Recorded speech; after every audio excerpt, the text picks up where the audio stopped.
So, dear students, I hope you are all fine and doing great. Our today's topic of discussion is continuation of respiratory system. हम basically respiratory system को discuss कर रहे थे। Last chapter में हमने human digestive system को discuss किया था। इस चैप्टर में हम रेस्पिरेटरी सिस्टम को डिस्कस कर रहे हैं। अब बच्चे, जब हम रेस्पिरेटरी सिस्टम की बात करते हैं, definitely this is a system which is involve for the respiration. और रेस्पिरेशन की बात की थी तो हमने दो बातें बोली थी। एक हमने बोला था ऑर्गेनिज्मिक रेस्पिरेशन, दूसरा हमने बोला था सेलुलर रेस्पिरेशन। ऑर्गेनिज्मिक रेस्पिरेशन को हम ब्रीदिंग भी कहते हैं, जिसमें जस्ट क्या एक्सचेंज ऑफ गैसेज है। ऑक्सीजन का इंटेक कर लिया जाता है, कार्बन डाइऑक्साइड को बॉडी से बाहर निकाल दिया जाता है। That is you can say breathing और ऑर्गेनिज्मिक रेस्पिरेशन। और जब हम सेलुलर रेस्पिरेशन की बात करते हैं, that is the breakdown of glucose by addition of oxygen. Oxygen को ऐड करके ग्लूकोज को ब्रेक कर दिया जाता है। That is called as the cellular respiration. और इसमें क्या होता है, एटीपी प्रोड्यूस होती है, साथ कार्बन डाइऑक्साइड और वाटर प्रोड्यूस होता है। जब बच्चे हम ब्रीदिंग की बात करते हैं, वो होती है रेस्पिरेटरी सिस्टम के थ्रू। और लास्ट वीडियो में हम बात कर चुके हैं, जो रेस्पिरेटरी सिस्टम है उसके सर्टेन कंपोनेंट्स हैं। उनमें आपके नॉस्ट्रिल्स है, नेजल कैविटी है, फेरिंग्स है, लेरिंग्स है, ट्रेकिया है, ब्रोंकाई है, ब्रोंकियोल्स हैं और एल्वियोलाई है। क्लियर? ये सारी चीजें मैं लास्ट क्या उसे कहते हैं वीडियोस में डिस्कस कर चुका हूँ। अगर आपने चेक करना तो आप लास्ट वीडियोस हमारी चेक कर सकते हैं। अब बेसिकली आज का जो हमारा टॉपिक है ना, that is the mechanism of breathing, या जिसे हम कहते हैं तनफ्फुस का अमल, कि ये जो आपकी रेस्पिरेशन है या ब्रीदिंग है हो कैसे रही है। अब इसको रीड करते हैं। हवा को फेफड़ों में लाने और फिर इसे फेफड़ों से बाहर निकालने के लिए की जाने वाली जिस्मानी हरकत को तनफ्फुस कहते हैं। मैं सिंपल बात करता हूँ, आपके लंग्स के अंदर एयर जो आती है और लंग्स से एयर जो बाहर जाती है, इस सारे प्रोसेस को करने के लिए जो आपकी बॉडी के अंदर मूवमेंट होती है, ये बॉडी के अंदर क्या कहते हैं प्रोसेस होते हैं, वो आते हैं तनफ्फुस में, या जिसे हम ब्रीदिंग कहते हैं। तनफ्फुस के दो मराहल हैं। वन इज द इनहेलेशन, जिसे इंस्पायरेशन भी कहते हैं, अदर इज द एक्सहेलेशन, जिसे एक्सपायरेशन भी कहते हैं। पहले हम बात करते हैं इनहेलेशन की। मैं पहले डायग्रामेटिकली आपको समझा देता हूँ, फिर उसको रीड कर लेते हैं। इधर देखें जरा। हवा अंदर दाखिल होती है। अब होता है पता है क्या, दो चीजें। पसलियों का जाल, ये पसलियों का जाल है आपकी, क्या उसे कहते हैं, जो रिब्स हैं वो ऊपर की जानब आती हैं और डायफ्राम नीचे की जानब होता है। जब क्या उसे कहते हैं पसलियां ऊपर की जानब आती हैं और डायफ्राम नीचे की जानब जाता है, तो अंदर क्या उसे कहते हैं स्पेस क्रिएट हो जाती है। जब स्पेस क्रिएट होती है तो क्या होता है, अंदर प्रेशर ड्रॉप कर जाता है, बाहर प्रेशर ज्यादा होता है, तो air rushes from higher pressure to the lower pressure. Air बाहर से अंदर की तरफ जाएगी, तो क्या हो जाएगी, इनहेलेशन हो जाएगी। अब दूसरे फेज में क्या होता है, सेकंड डायग्राम में देखें जरा। क्या उसे कहते हैं, ये डायफ्राम ऊपर की जानब जाएगा और इस बैक पीछे की जानब जाती है, आपकी क्या उसे कहते हैं चेस्ट के ऊपर प्रेशर डालती हैं। अब होगा क्या, यहाँ पे प्रेशर एक्सर्ट किया जाएगा, अंदर स्पेस कम हो जाएगी, जिसकी वजह से यहाँ पे प्रेशर ज्यादा होगा, बाहर प्रेशर एटमॉस्फेरिक प्रेशर क्या होगा, कम। तो मैंने आपको पहले बोला है कि air always rushes from higher pressure to the lower pressure, तो एयर अंदर से बाहर की जानब आ जाएगी, एक्सपायरेशन हो जाएगी। ये दो सिंपल से डायग्राम्स हैं जो मैंने आपको जस्टिफाई कर दिए हैं। अब इनको क्या उसे कहते हैं हम रीड कर देते हैं।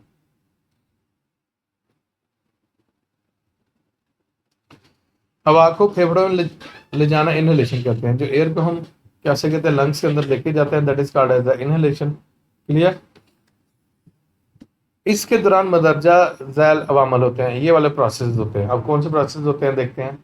पहला वो कहते हैं इंटरकोस्टल मसल्स टुकड़ते हैं, जो आपके इंटरकोस्टल मसल्स हैं वो कंट्रैक्ट करते हैं। अब क्वेश्चन आता है what are the intercostal muscles. मैं कहता हूँ muscles present between the ribs, आपकी रिब्स के साथ जो मसल्स होते हैं ना, उन्हें हम इंटरकोस्टल मसल्स कहते हैं। क्लियर? इसकी वजह से पसलियां फैल जाती हैं। इसकी वजह से क्या होता है, पसलियां फैल जाती हैं। इसी दौरान डायफ्राम भी सिकुड़ता है और नीचे हो जाता है। अब सिंपल समझें, जब आप डॉक्टर के पास भी जाए ना, डॉक्टर आपको कहता है कि गहरी सांस लो या लंबी सांस लो। आपने देखा हो आपकी छाती ऊपर की जानब आती है, जब आपकी छाती ऊपर की जानब आती है तो अंदर क्या होती है, स्पेस ज्यादा हो जाती है, और आपके डायफ्राम है वो भी नीचे की जानब जाता है।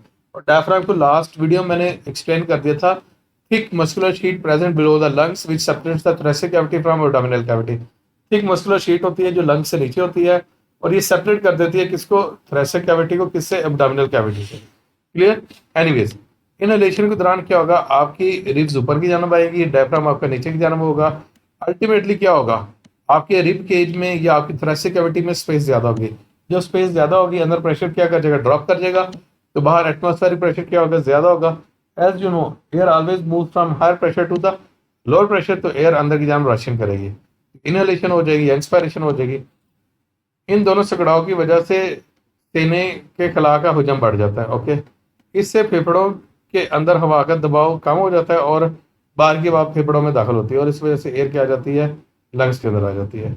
नेक्स्ट इज द एक्सेलेशन, जिसे एक्सपायरेशन भी कहते हैं।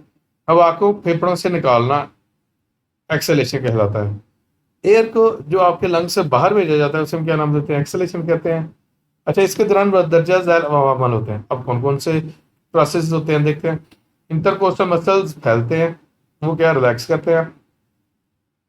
इसकी वजह से पसलियां अंदर की तरफ दबती हैं, आपकी रिब्स बैक जन्म के अंदर की तरफ जाती हैं, चेस्ट की तरफ जाती है।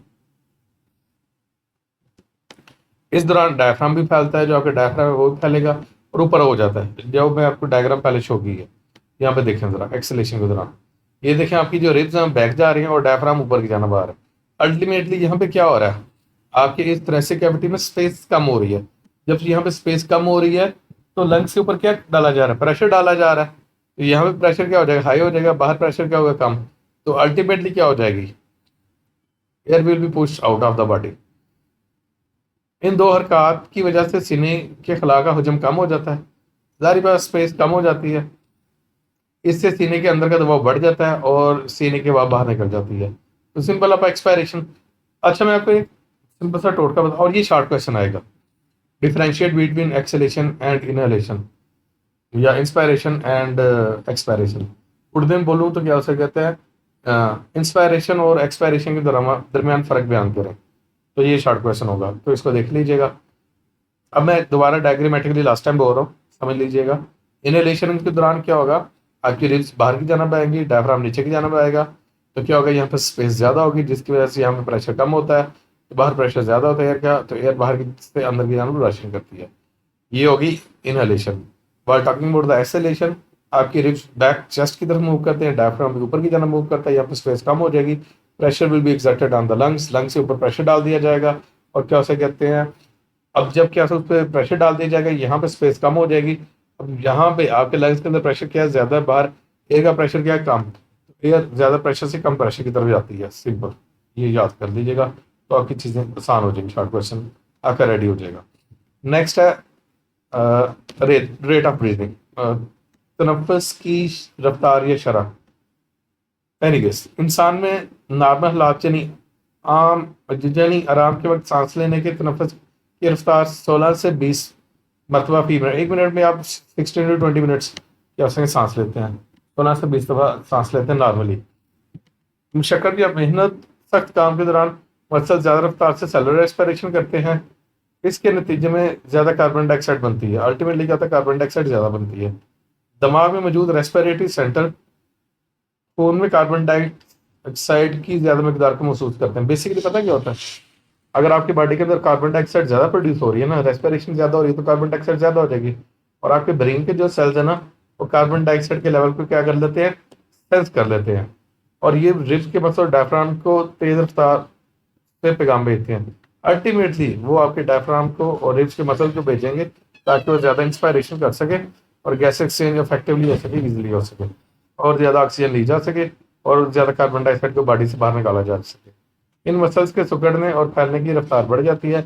इस तरह जो रेस्पिरेटरी रेट होता है या रेस्पिरेशन रेट या ब्रीदिंग रेट, वो कैसे 30 से 40 मरतबा फी मिनट हो जाता है। क्लियर। अब ये जो टेबल है इसको अच्छे से देखिएगा, ये कंपैरिजन है इनहेल्ड एयर का और एक्सहेल्ड एयर का। इनहेल्ड एयर अंदर दाखिल होने वाली हवा, एक्सहेल्ड एयर बाहर खारिज होने वाली हवा। ऑक्सीजन मकदार इनहेल्ड एयर में 21%, एक्सहेल्ड एयर में 16% है। कार्बन डाइऑक्साइड की परसेंटेज वो 0.04% अंदर होने वाली हवा में है, दाखिल होने वाली, और बाहर में 4 है। नाइट्रोजन के सेम है, कोई ऐसा फ़र्क नहीं होता। पानी के बुखारात जिसे हम वाटर वेपर्स भी कहते हैं, काबिल तखय्युर होते हैं और सैरशुदा। काबिल तखय्युर मीन चेंजेबल, कोई वेरिएबल होते हैं, और सैरशुदा मीन सेचुरेटेड होते हैं। और नेक्स्ट टेम्परेचर, काबिल आज़ारी बात है, जो एनवायरमेंट का टेम्परेचर होगा वही एयर का टेम्परेचर होगा, और जो बाहर एयर बॉडी से बाहर जा रही है तो उसका टेम्परेचर बॉडी के इक्वली होगा। नेक्स्ट गर्द के ज़रात, अब जो इनहेल्ड एयर है वो वेरिएबल है क्योंकि बाहर से आ रही है, और जो आगे बॉडी से बाहर जा रही है उसमें तो डस्ट पार्टिकल्स नहीं होगी। उसकी सिंपल सी रीज़न ये है कि आपकी बॉडी के अंदर डस्ट तो नहीं है ना। ये यहाँ तक कंप्लीट है, मैं ये पढ़ दूँ बॉक्स। एक दिन में तनफ्फुस से आधा लीटर पानी हमारे जिस्म से निकलता है। ये पानी के वो बुखारात है जो हम शीशे पर सांस निकाल कर देख सकते हैं। ये जनरल से ऑब्जर्वेशन है, हम ये कर सकते हैं। क्लियर है बच्चे, ये टॉपिक मैंने कंप्लीट कर दिया। If you have any sort of question then you can ask in the comment section. Thank you so much.